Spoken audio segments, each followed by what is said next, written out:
Mirëmëngjes, është epizodi i 9 i sezonit 5 të podcastit Flasim dhe fillojmë me shënimet e javës.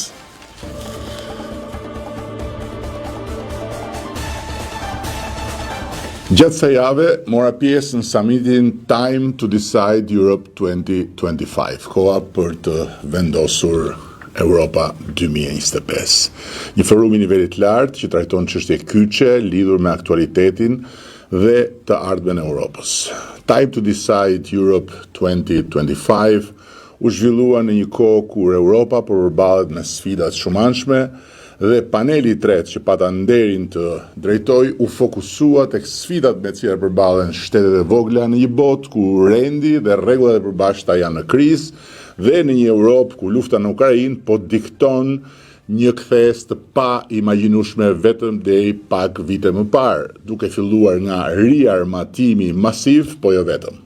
Krenari që përsëri Shqipëria u çmua për rolin rajonal dhe qasjen e saj ndaj marrëdhënieve ndërkombëtare. Jemi natyrisht një vend dhe një shtet shumë i vogël, por hap pas hapi po rrezatojmë një shëmbëltyr të respektuar nga të gjithë në arenën ndërkombëtare. Duke e rikthyer sërish vëmendjen tek hapësirat publike, edhe gjatë kësaj jave puna për çlirimin e tyre vazhdon.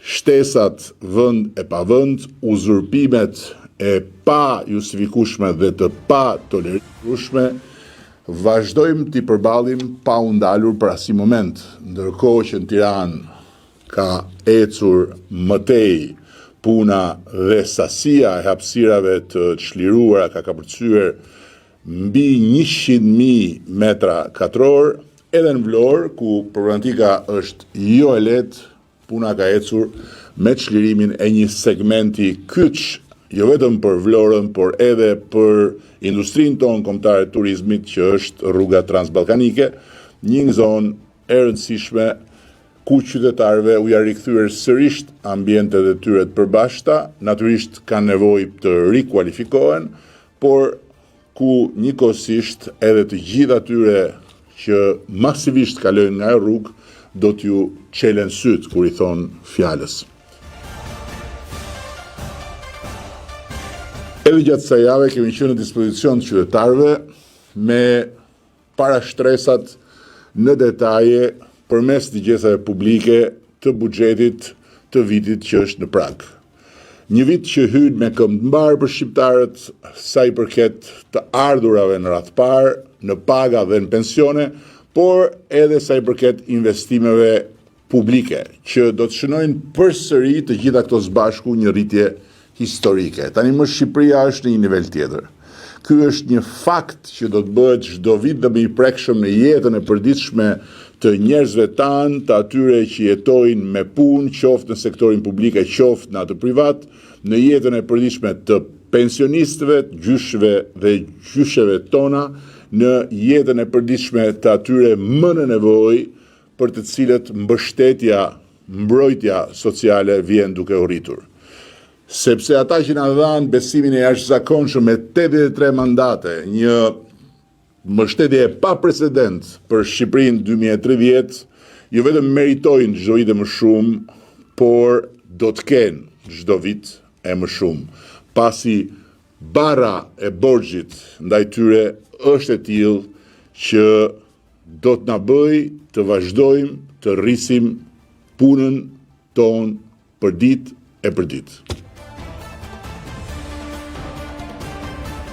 Edhe një herë dua ta ritheksoj qëndrimin tim lidhur me domosdoshmërinë e mosërimit të parimit themelor të ruajtjes së balancës mes pushteteve kushtetuese në Republikën e Shqipërisë. Edhe një herë dua ta theksoj se ankimimi që kam bërë në gjykatën kushtetuese nuk është një betejë politike, nuk është as një kundërvënie ndaj drejtësisë, nuk është as një presion mbi çdo qoftë, përfshirë edhe këto shpjegime të cilat janë të domosdoshme për ata që më kanë besuar privilegjin e udhëheqjes të këtij vendi.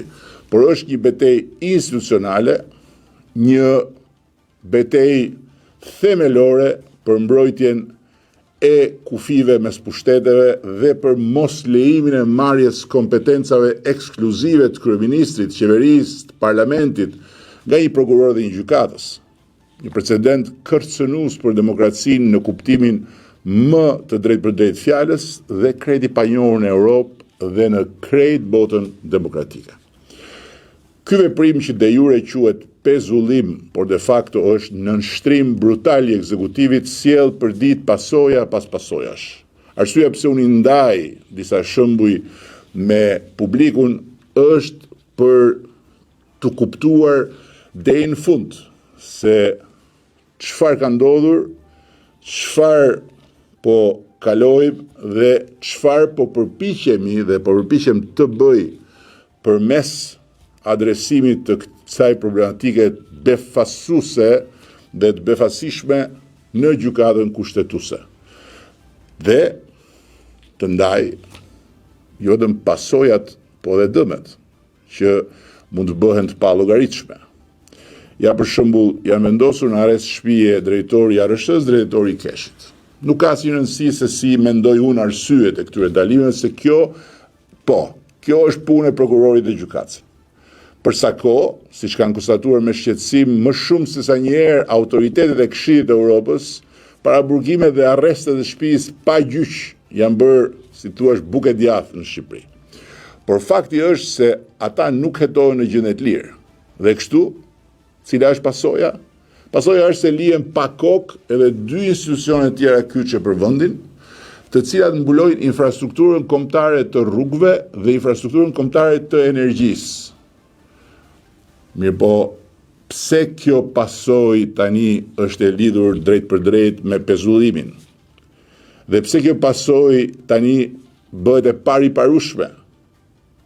Për sa kohë, pezullimi jo vetëm antidemokratik, po dhe alogjik i një antarit kabinetit e bën pamundur zëvendësimin e tyre. Pasi ligji nuk ja jep askujt tjetër përveç autoritetit ekskluziv të ministrit edhe të drejtën e këtyre emërtesave. Kaq e thjesht është pse ministri nuk mund të pezullohet si të ishte një funksionar publik i çfarëdo lloji niveli tjetër. Ka një devizë, ne e kemi ndjekur si postulat, mos ndërhyjnë punën e drejtësisë.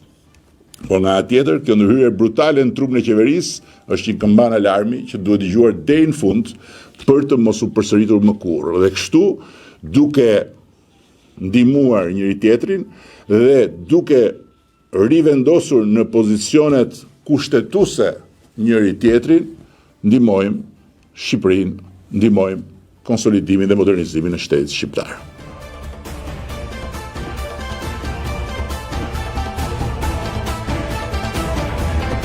Dhe tani është momenti i letrave të episodit të 9 si fillim,